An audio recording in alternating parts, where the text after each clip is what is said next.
Vivian Paley, the helicopter, the boy who would be a helicopter, page 92 to 99. Tomorrow is Eli's birthday. How old is he? Lily asks me. Eli holds up 4 fingers. I'll be tall. I'm tall already, Alex says. 4 tall. My sister is 5, Katie boasts. Eli wants the spotlight returned to him. I'm stronger now. I'll turn into a hunter. Eli, you have to be bigger to do that, Alex cautions. When you're a dad or a teenager.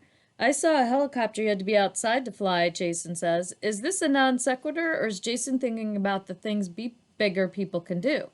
I treat his comment as if it is not off the subject. Do you have to be a dad or a teenager to fly that kind, Jason? I saw a helicopter very, very, very high that you have to be outside to fly. Jason seldom responds in casual conversation or more formal discussion to the subject at hand. During play, however, he's definitely advancing in this skill. How can the least structured activity for which there is no primer or printed curriculum promise the greatest practice and concentration on a subject? The answer, of course, is that fantasy play is not the least structured activity, though the structure is not provided by the teacher. The children are using the most reliable structure ever invented for thinking about anything, the story. Jason has ignored all conversation about Eli's birthday and at the celebration itself speaks only of his helicopter. But the next day in the dollar corner, Jason gives a series of relevant responses within the structure of a birthday scene. Pretend it's baby bear's birthday, Eli Lilly says. Your baby bear. Pretend someone stealed your bears, and then someone finded your bears, and it's your birthday. I stealed them back for you, Jason says. Who are you, Jason? I found your bear. Oh, come in, come in. Look, Father, this is someone that finded your bear in the woods from the monster. Not from a monster. The bear was lost in the woods. I was walking there to pick blueberries for baby bear's birthday. Here's the blueberries, Jason says, giving Lily some Play-Doh. He sits down in a rocking chair, helicopter in hand, rocking and humming along with Lily. Soon Eli joins the humming. They are all serious students of the same subject. No one is off task. The dictated stories give me my best opportunity to help children organize their ideas within a designated framework. But in play, the children themselves initiate the process. Jason is learning to focus on someone else's subject and add to its development. He does not manage this too well in conversation or storytelling, but when he plays, he takes a flying leap forward. This is a helicopter house, Jason announces. It's not standing up, it's not falling. Well, don't put your helicopter on mine, Edward responds. Bing, bing, bing, listen to my blades, Edward. I can't hear them, my windows are closed. Jason examines Edward's building from top to bottom. It's too high up, he says. People in there will get hurt.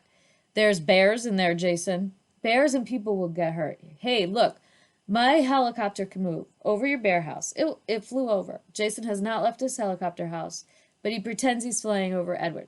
Ooh, it's going all over your house. Open your windows. Yeah, I see it, Edward says. You heard it zoom, zoom, zoom over your house? No, I didn't hear it, Jason, because the windows are closed. I think someone opened your window. Yeah, they did. I heard the helicopter. There are times when I pretend to be busy rolling up paintings or cutting scraps for the pasting box, but I'm really listening, allowing the waves of fantasy to wash over me. Samantha and Joseph rush in from the playground, waving little twigs. They are bursting with inspiration. I can't wait to see what story they are about to play out, especially since I have at least 20 minutes left on my tape cassette. Psh! Turn to one sword. 2 swords can turn to 1 sword. 1 sword can turn to 100 swords. Save me, Superman. Turn my sword into 100 rainbows. Okay, there, the 100 rainbows. Now I turned them into 100 arrows until God. Their unrehearsed poetry is astonishing. Only in play can they climb so high and see so far. And Jason is as much a poet as anyone. He comes in from the playground to use the toilet and stops in the doorway. Hi, Jason, Samantha says. You can be the rainbow baby. Joseph is the dad. I can't. I have to go back outside. Why do you? Because I'm running back and forth as fast as the sky and faster than the clouds. Are you pretending to be a helicopter, I ask? No. A real helicopter? Real pretend? No, only just a helicopter. Our abstractions carry us no further. To find out more, I must listen to the children play. In the morning, Jason begins a new study. When I describe it later to Gail and Trish, I call it determined ambivalence. My story is in my house, he says. No, it's not in my house. He sits in the helicopter house and purposely initiates a dilemma. Do you mean you want to tell a story about your helicopter house? I ask. No, yes, no. I want to. Should I put you on the list? No, my story is in my house. Samantha intercedes. He means he wants to stay in the house and tell his story. No, yes. You're having a hard time deciding, Jason. I'll ask you again later. The incident attracts Simon's curiosity. He decides to test Jason's strategy. Can I come in, Jason? Yes. No, I want to play alone. You said yes, Simon asks. Yes. No, I want to play alone. Do you want me to play with you? Yes. No. Anyway, Simon says slowly, I'm playing with Joseph, so I can't come in. Here, put this over there for a helicopter fuel pump. He hands Jason a wooden cylinder and runs off, and Jason places the unexpected gift next to his helicopter. Pshush. Yes, no. Yes, no. Go in, go out. Psh. He drops the cylinder outside. To be or not to be, to give or not to give, this seems to be on Jason's mind at snack as well. I do want raisins, he says, taking a handful, but I don't want them, giving them back. Jason, do you want the raisins or not?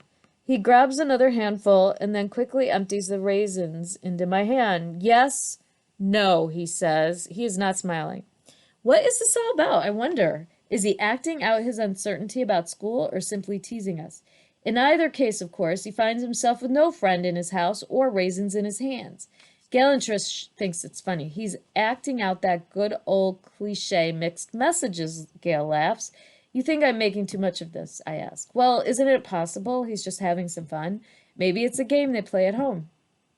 Or maybe he is acting out the idea of mixed messages, and I'm the one who plays that game he's curious about. What do you mean? Well, it seems to me I do more of that where Jason is concerned than anyone else. Here's a good example.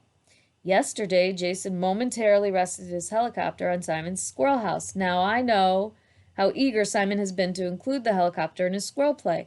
So I said something like, I see your helicopter is playing in the squirrely hole. Both boys were surprised because it obviously wasn't so. Then I tried to get out of my hole by saying, I mean, it looks as if it is. Gail smiles at me. So Jason is wondering what your game is? Well, why would I pretend he's playing with Simon when he isn't?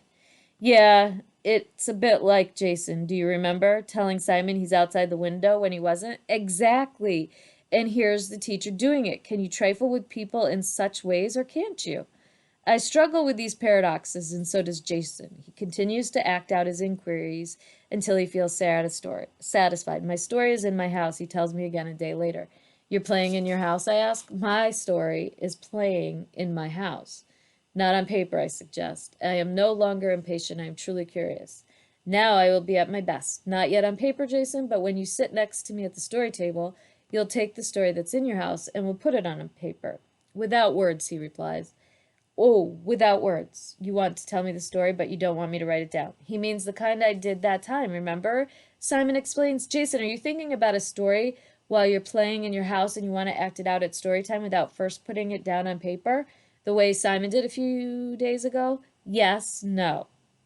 But maybe? Yes, that's what he means, Simon assures me. It doesn't matter if we have figured out Jason's meaning. Simon and I have treated the subject with the seriousness it deserves. We are using Jason's behavior as an exercise in logic, and Jason follows along. Multiply the effect by 24 children, 180 school days a year, and you have an intensive, continuous curriculum in language and thought.